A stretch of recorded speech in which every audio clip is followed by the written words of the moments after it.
Boche gold and diamonds. Buy now, pay later. Ottapalam taluk ആശുപത്രിക്കുള്ളിൽ രോഗികൾക്ക് ഉപയോഗിക്കാൻ ബഗ്ഗി കാർ എത്തുന്നു. പദ്ധതിക്ക് നഗരസഭാ കൗൺസിൽ അംഗീകാരം നൽകിയതായി അധ്യക്ഷ MK ജയസുധയും ഉപാധ്യക്ഷൻ K രാജേഷും അറിയിച്ചു.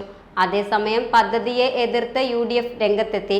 K പ്രേംകുമാർ MLAയുടെ ഫണ്ട് വിനിയോഗിച്ചാണ് ഇലക്ട്രിക് കാറിന്റെ സേവനം ഒരുക്കുന്നത്. വാഹനം ഓടിക്കുന്ന ഡ്രൈവറുടെ പ്രതിഫലം, പരിപാലനം എന്നിവ നഗരസഭ വഹിക്കണം. രോഗികളെ വാർഡിലേക്കും എക്സ്റേ, ECG ഉൾപ്പെടെ പരിശോധനാ കേന്ദ്രങ്ങളിലേക്ക് കൊണ്ടുപോകാനും വാർഡുകളിൽ നിന്ന് ഡിസ്ചാർജ് ചെയ്ത ശേഷം പുറത്തെ വാഹനങ്ങൾക്ക് സമീപത്തേക്ക് എത്തിക്കാനും സ്ട്രക്ചറുകൾക്ക് പകരം പ്രയോജനപ്പെടുത്താവുന്ന നിലയിലാണ് പദ്ധതി വിഭാവനം ചെയ്യുന്നത്. അതേസമയം പദ്ധതി പ്രയോജനപ്പെടുത്താൻ കഴിയുന്ന കെട്ടിടങ്ങൾ ആശുപത്രിയില്ലെന്നാണ് UDF നിലപാട്. ബഗ്ഗി കാറുമായി ബന്ധപ്പെട്ട വിശദ വിവരങ്ങൾ നഗരസഭയിലില്ലെന്നും അടുത്ത കൗൺസിൽ യോഗത്തിൽ വിശദീകരിക്കാമെന്നാണ് എഞ്ചിനീയറിംഗ് വിഭാഗം അറിയിച്ചതെന്നും UDF വിശദീകരിച്ചു. അജണ്ട മാറ്റിവെക്കുകയായിരുന്നുവെന്നും നേതാക്കൾ അറിയിച്ചു.